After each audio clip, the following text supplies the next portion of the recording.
Hello, YouTube, Hyrulians, followers, and friends. I am BlueFlamePrince, and welcome back to another exciting episode of The Legend of Zelda: A Link to the Past Randomizer. Where today we are going to be finishing up Turtle Rock and making our way to Ganon's Tower. However, because I was not really prepared in the last episode, I went ahead and gathered up some more supplies, and now we are standing on the face of Death Mountain. Can't you tell? Anyways, moving on. We are actually not that far off from reaching the boss of the dungeon, and, well, a lot of good things must come to an end, because we are starting to wrap up the end of this series, and we are just right around the corner, since this may be the second to last episode. So I hope you guys have been enjoying this series, because I have been enjoying playing through this game. I mean, when it comes to The Legend of Zelda, this was actually my second Zelda game, and this was a game that I really enjoyed. And when I learned about the randomizers, and as I've mentioned at the beginning of this series, that when it comes to the randomizers, I've always looked at the Link to the Past version, and I'm happy that I was able to try this. And I think I have to place that on there. I'm not 100% sure. Now if I can just make it through the maze of this. I think the block actually disappeared. But yeah. And I'm taking a good bit of damage through those fireballs of death. I mean, this is still one of the closest things that matches a Mario dungeon, because it's like Bowser's Castle with those fireballs spinning around.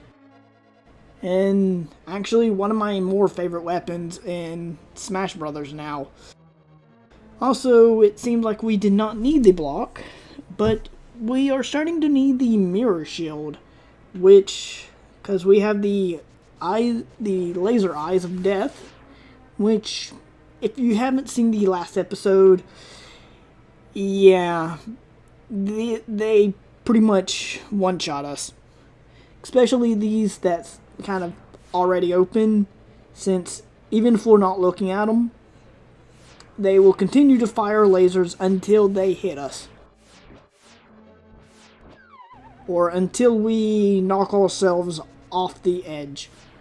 So that is where the Cane of Burna comes in, and this blue potion, which I honestly did not want to use, but yeah. So with the Cane of Burna, it actually turns us invincible, and here's our first chest for this episode. 20 rupees! And a key. How are we going to escape this? Run like the wind, or fall as a rock. Actually, I think this leads back outside. Yes, it does. Because a lot of people will notice this one, but just notice it's a dead end. But a lot of people may not remember to use the magic mirror here, which, because we are starting to finish up the randomizer, I thought we may as well just go ahead and make our way through it, like collect the rest of the items. And this is a completely pointless place, since we have already been here.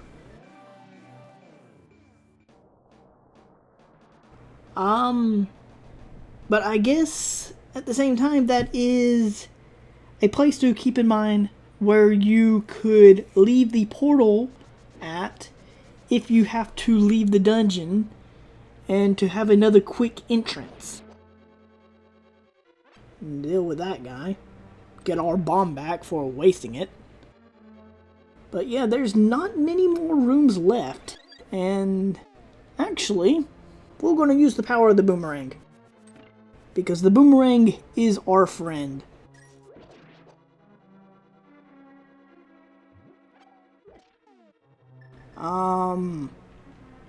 Anti-fairy on the other hand, not so much.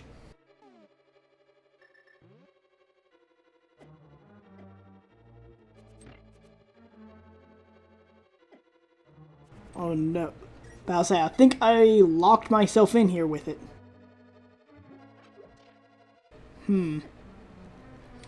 Okay, so we are heading down, and in fact,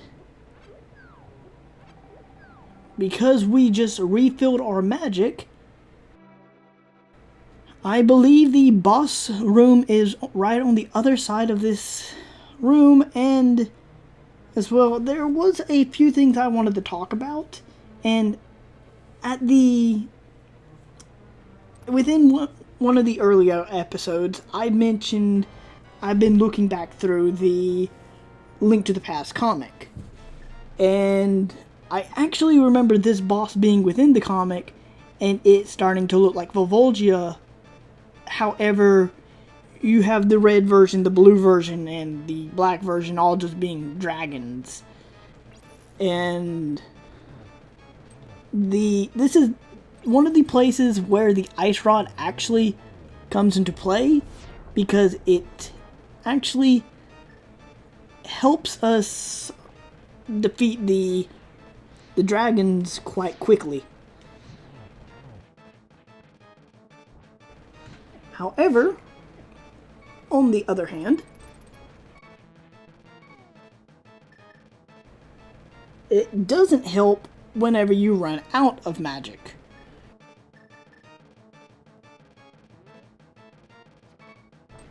And then the giant turtle slash dragon attacks you and bites off your head. In fact, this is just another version to what I can tell of the boss in the first dungeon, which this doesn't help one bit.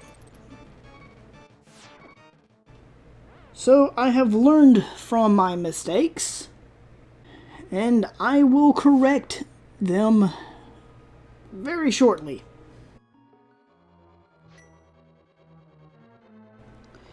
And we are back, and it wouldn't really be a good episode without a few screw-ups here and there. I mean, you don't really want to watch people who are just perfect at the game and whatnot, right? Because I feel like I've had a few screw-ups here and there. But we have finally made it back here, and we are going to take out the ice one first. And I have actually made sure to get a handful of things once again. And as I was kind of mentioning about the Zelda comic, come on. Didn't want to have to do that. But talking about the Zelda comic, there was this boss here that Link has to fight, and honestly, when it comes to the Dark World sections of the comic, he actually has a partner that helps him, which is funny enough to be not only a fairy, but a Rito.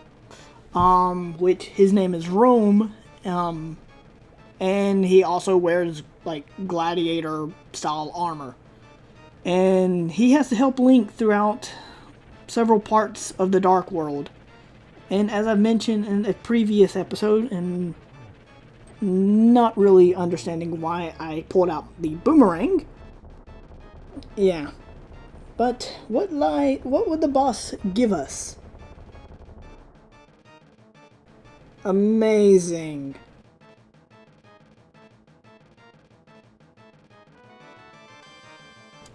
And there's our final crystal.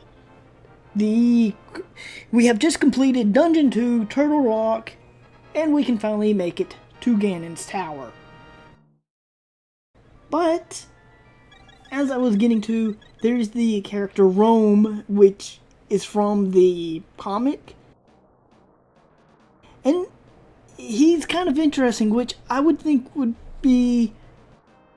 I feel like he would be a little bit like Rivali at some point, but he has more of a human feature. Also, Lionels. Lots, I would say lots of Lionels, but no! Lionels.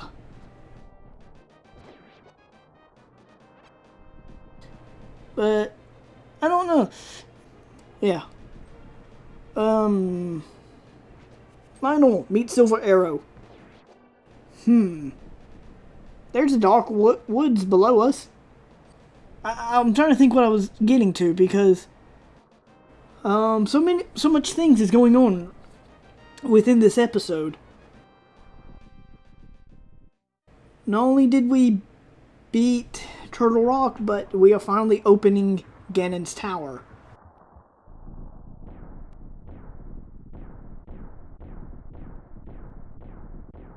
Which, I'm actually going to check over here, since I don't know if something was over here or not.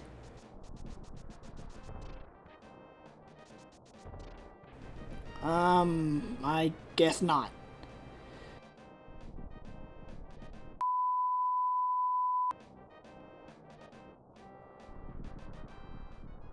But we are now finally entering Ganon's Tower, which, as I was talking about Rome, he's actually... I find it surprising that he wouldn't be in a game like this, since I wouldn't really know how they would make him, like, interact with Link and whatnot. But he's also one of the people who protects Link from Agahnim right before Link has to fight Ganon. But now we must make our way through several different puzzle rooms, which this, I really find it interesting, since they don't really bring this within any of the other Zelda games. I mean, Savage Labyrinth is one of the places, but it's like not much of fighting, or not much of puzzles than fighting. And this is more or less puzzles, and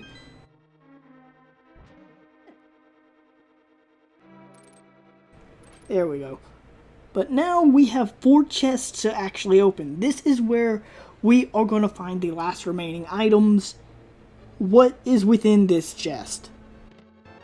A key. Okay. Chest number 2. The magic cape. Almost useless now, but there was a heart piece that we could have got with it. So, I mean, that's something. So, that's actually good. I mean, we have all the items now. The only thing we're really missing is the mirror shield and 1 bottle. Actually, we are also missing the upgrade to our magic meter, which I have been wondering why there was running out of magic so easy, but that's why. We never did get the upgrade to the magic meter, and we got the boomerang during that time. So we got the compass and a fairy in a bottle. How long was that fairy trapped in that chest, by the way? I mean, not only was the fairy trapped in that bottle, but the fairy was in complete darkness within a chest.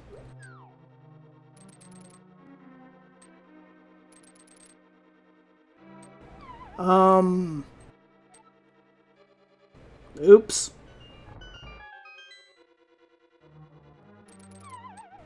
Link. Oh, Blue. stop screwing this up.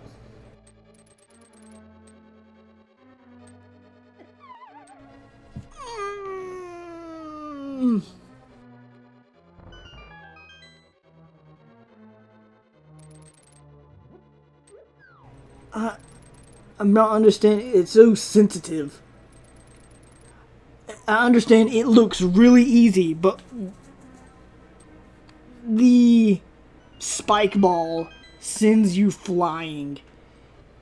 And because there's no other way to go through here without moving this, it is like you have to leave the room and come back.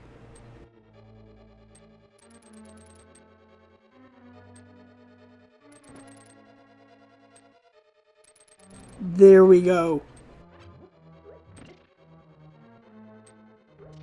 Okay, I think we have to enter this room down here anyways.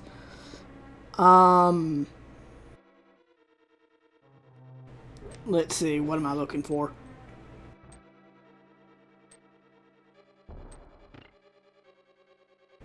So, I think this is pretty much just a straightforward puzzle where you only have to hit one, because you needed that key down there, which we are actually starting to collect a lot of keys.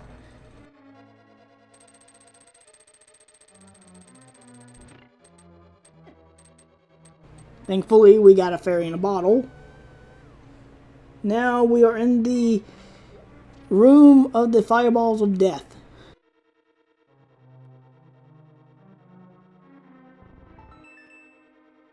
That helps, I guess. Yay, we have a key to let ourselves out of that one room. Now we are in the warp zones. That straightforward.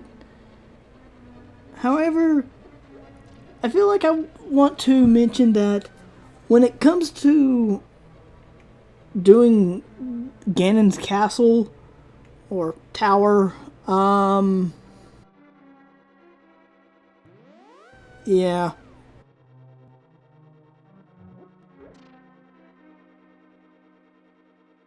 There was that one... there's the crack in the wall that I'm trying to get to.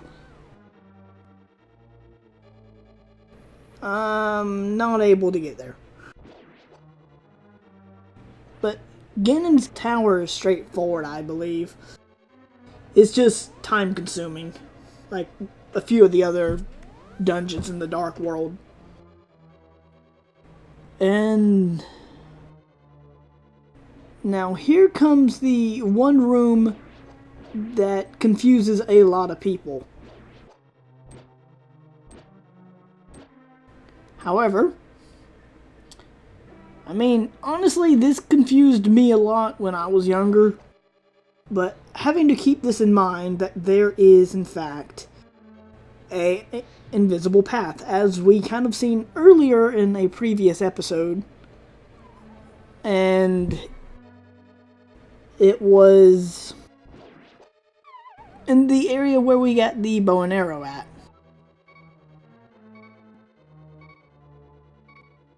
Hi, fireballs of death. Can I please pass? Thank you. Who knew the fireballs of death was that kind? I doubt they will let us pass again. But yeah, our main objective is to find these rooms with the Triforce around them, because they will lead us to, it's technically the mini dungeons where we will have to fight each boss over again from the light world. Also, why am I not doing this?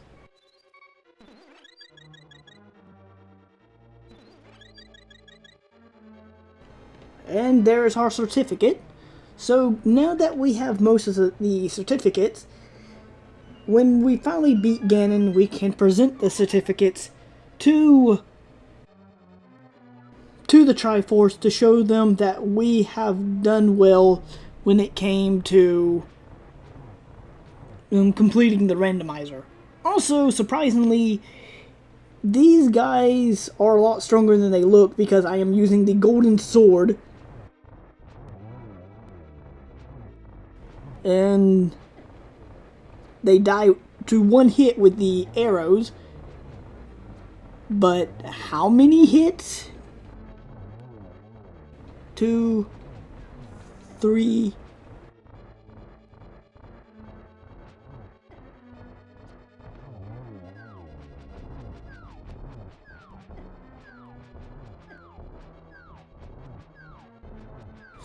It's like probably 6 hits. Because I feel like I hit that guy a few times before he went into rage mode. Or berserk mode, I guess fits it better. But here is where it lies with 3 chests. 3 chests that could hold anything within them. Are we going to get the mirror shield? Are we going to get the red tunic? Are we going to get rupees? Hearts? A key? Rope? Who knows? Bombs! Well, guess that much. The red tunic. Awesome. We are maxed out. The last thing remains is the mirror shield. Also, blue is now red, and thankfully we are not dead. I had to say that. Now we have 1 heart piece to go, which actually we cannot see apparently while we're in the dungeon. But that heart piece that we need is in a cave that leads down Death Mountain, and we need the cloak to get to it. And thankfully we did get the cloak. But yeah. Also, we have also come across one other problem. And that is, we need the big key, because I believe the big chest is in the room above us. Also, hi friends. Should have seen that coming. How many? Yeah, we're full. Actually, I'm questioning. Okay, we have a B plus and a normal B. I'm guessing that's the silver B. We are now releasing the B. Not only to get a fairy. Hey, we can recapture it. Release. Did the B turn evil? B, follow. Apparently the bee can't go upstairs. That's interesting to know. But there's the big key, the big chest. And we have 2 keys remaining. However, instead of wasting a key, I am going to head over here, which actually just leads into the next room. And this is where more chests lie. Where is chest number 1? Rupees! Who would have guessed? And chest number 2. What do you guys think?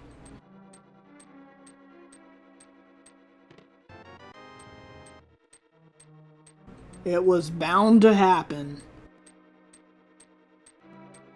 Now, actually, this is a trick. If I am not mistaken, because I believe we must push one of these blocks. Nope, pushing no blocks. So, the thing is now we have the basic shield, but we don't have, well, we don't have the mirror shield. Also, thanks to our friend, we are now back at the beginning of the dungeon. We have much time left, and I think I'm going to end this episode off here for now. We've actually made it pretty far. We have really only one episode left to go. We pretty much just need the big key to open up the chest, and we then can probably make our way to Agahim, since we need the big key if we end up going upstairs. So, if you have enjoyed this video, please do not forget to leave a like or a comment below. This has been BlueFlamePrince. Thanks for watching. Subscribe if you wish to see more video game related videos. And I will see you all in the next episode. Later, guys.